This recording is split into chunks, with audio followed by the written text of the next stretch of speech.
All right, so the final topic that we're going to touch on for our DAX demos is time intelligence. Now, time intelligence functions allow you to easily calculate common time comparisons.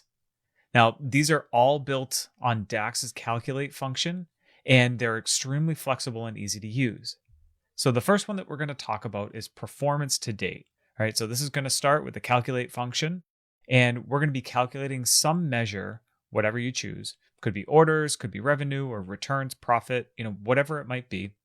And then we're going to use the dates YTD function in here, and then we're going to point to a date field in the calendar table. Now, dates year to date calculates a year to date total, but you can swap it for other variations like dates QTD for quarters, dates MTD for months. Again, it's pretty easy to swap that out based on the time period that you're looking for. The second time intelligence formula that we'll be looking at is the previous period. Again, we're going to start with calculate, and in this case, we're going to use the date add function and then point that to the calendar date field, and then add two additional arguments at the end of this function, an interval type, and we have options like day, month, quarter, or year, and then the number of intervals that you'd like to compare. So the example that we're looking at here is basically calculating the measure for the previous month. So in this case, if you're calculating a revenue measure and you wanted to change that from previous month's revenue to yesterday's revenue, you would simply just change the month interval and you're good to go. Then the third one that we're going to look at is a running total. And this one just has one additional function built in. So again, same thing here. We're going to start with calculate, and we're going to use the dates and period function. We're going to point to that date field in our calendar table. And then this has one additional argument for that max function, followed by the same two final arguments, the interval type and the number of intervals. So the version shown here is using a 10-day running total. Again, you could change it to -6 and month to create a 6-month running total, or whatever you need for your business case. Now, a little pro tip here, you can easily convert running totals into moving averages by taking that entire running total function and then dividing by the same number of intervals that you're using. All of these are extremely flexible. DAX makes it very easy to build out many different variations of time intelligence functions with very little effort. Now, my recommendation is to not worry so much about memorizing all of these. It can be really hard to keep track of whether you're going to use dates and period or date add and so on and so forth. And to be honest, I keep a cheat sheet handy that I use to reference some of these common time intelligence patterns. So again, figure out something that works for you, but it can be helpful to almost think of these as recipes that you can consult when you need to build out any sort of time intelligence formula. So let's head over to our AdventureWorks file and we're going to build these out for ourselves. All right, so let's clean up our views here a little bit. I'm going to delete that matrix. And then here, what I want to do is we're going to keep total revenue, but I'm going to remove quantities sold and our category name. So here, I want to look at total revenue, and I want to look at this by the start of the month. So we'll come up to our calendar table, and we will grab start of month. Awesome, right? So we've got start of month sorted with our total revenue. So now that we've got our matrix all set, our start of month, total revenue, we're in good shape to start building out these measures. All right, so I'm actually going to click out of the table here, and we'll come up and we'll create our first measure for year-to-date revenue. And here, this is going to be YTD revenue, right? And here we've got calculate, and the expression that we want to evaluate is total revenue. And our filter portion here is we're actually going to use our time intelligence function, dates YTD. And like we talked about in the slide, it's super simple to switch between the different periods, quarter to date, month to date, right? So we're going to use year to date for this example, and then we'll return down. And the date column here that we want to use is going to be the date column from our calendar lookup table. You can tab to add that in. Close out our parenthesis, close out our parenthesis again, right? So year-to-date revenue. All right, we're going to format this as a currency. We'll set the decimal place to 0. All right, and then let's add this into our matrix. right? So we'll add in year-to-date revenue. All right, so there we go. So for January, we can see that it's the same. When we get down to February, this value here in year-to-date revenue is adding January and February. In March, this value is adding January, February, March, so on and so forth, all the way through the end of the year. And then when it gets to January of the next year, so here, 2021, it resets again, right? So this all checks out. And again, what's really cool here is you could update this formula to, month-to-date revenue, and then you could break this down by day or week so you could see these trends at a little bit more of a granular level. So pretty cool stuff there. All right, let's keep cruising ahead and we'll create another measure. This time, we're going to create a new measure for previous month revenue. All right, so here we've got previous month revenue. And again, we're going to start off with our friendly calculate function, and we're evaluating total revenue. Our next argument here is we're going to use date add. And from here, again, we're going to use that date column from our calendar table. This is one of the side effects of this new on-object formatting, is it's tough to see the DAX when you're writing it. So we're going to click off that. We're going to get an error here, but that's fine. We'll pick back up. So again, we want to add in the calendar lookup date. Our next argument here is the number of intervals. So because we're looking to evaluate this measure for 1 month in the past, so since it's only one period, my interval here is going to be negative. And because it's 1 month, it's 1. And from here, we can set our interval. You see, we have a bunch of different options: day, month, quarter, and year.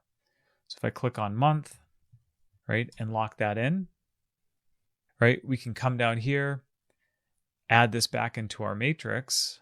I'll remove year to date,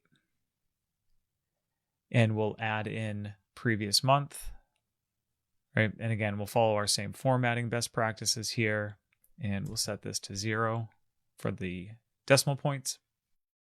So there you go, right? We're looking at previous month revenue. So in January, 585. Now we're showing that previous month here in the February row. Same thing for our February revenue in our March row, March revenue in our April row. So again, pretty straightforward there. That's previous month revenue. This previous month revenue column alone can be pretty helpful. But for our purposes, this is going to be even more helpful because AdventureWorks has given us a pretty aggressive goal. And I don't know if you've heard about this yet, but they want us to maintain 10% revenue growth every single month moving forward. In other words, our revenue target is the previous month's revenue plus 10%. So calculating a dynamic measure like previous month revenue is the perfect starting point for something like that, because now all we need to do is right click and add a new measure, and we can create something like target revenue. All right, so we're going to call this revenue target. And all this is going to be is our previous month revenue, and we're going to multiply this by 1.1, right? So 110% of last month's revenue is my current target, and we can enter that to lock it in. Again, this is set as a currency. We'll update the decimal to 0, and then I'm going to drag revenue target into the matrix, right? So our revenue for January is 585,000. Our revenue target for February is a 10% increase of this total. Saying that differently, we have a revenue target of 643,000 for February. Each of these monthly targets is taking into consideration a 10% increase compared to the last month. So everything checks out here. That adds up. There we go. Now we have this revenue target field based on our previous month revenue. All right, and last demo here, we're going to add another new measure to our measure table. All right, so here, this is going to be our 10-day rolling revenue. Right, and again, we're going to start off with calculate, and we want to calculate our total revenue. And we're going to calculate that in a modified filter context where we're shifting our dates, right? So that's where we're going to use our dates and period function. We've got our date column, a start date, number of interval, and intervals for our different parameters here. So our date column is going to be our calendar lookup. And I'll do that, finding dates. In the start date here that we want to use, this is where we're going to use that max function. So basically what this is saying is, hey, find the maximum date value within the current view, and then we're going to shift our revenue plus or minus based on the interval. All right, so we'll walk through that here in a second. So here again, we're going to use our calendar lookup date, and we're going to close out our parenthesis there for our max function. We'll comma over, so now we can add in our number of intervals. And because we want to look at our 10-day rolling revenue, the number of intervals that we want to offset here is minus 10, right? So basically saying, hey, look 10 days in the past and start summing up that revenue, right? Our interval is day, and now we can close out the rest of our parentheses. We'll lock this in. Awesome. So we've got our 10-day rolling revenue calculation here. I'm going to quickly close out of this, and let's update some of these fields here, right? I want to add in 10-day rolling revenue, but start of month really isn't the right granularity here. So we'll remove these items. I'm going to add in my 10-day rolling revenue to values. And then on rows, we're going to add in date. Right, so we've got all of our date fields here. All right, so we've got our 10-day rolling revenue added in here. Again, I keep forgetting to format this, so I'm going to update those decimal points to 0. Right, and again, now that we're looking at this, what the 10-day rolling revenue calculation is doing is it's basically saying this is day 1. This is the maximum viewable date within this context. That's why that max function is important. So it's saying from my max date of January 1st, return the last 10 days of revenue, right, which is 8,351. And this next row, our filter context here is our max date is January 2nd. So then return the last 10 days of revenue from here, which is adding these 2 days. On the 3rd, this is our max date within this context. So what 10-day rolling revenue is doing here is summing the 3rd, the 2nd, and the 1st to return that total. And it goes all the way out to 10 days, and it's saying, okay, my context here is my date is 1/10/2022. And this is the maximum date in this view, so I am going to sum 10 days worth of revenue prior to this date. When it gets to the 11th, it's 10 days prior to the 11th. From the 12th, it's the last 10 days. So that's why that max function is important there, because you're basically telling Power BI the context that it needs to use and where it needs to start from in order to calculate that period.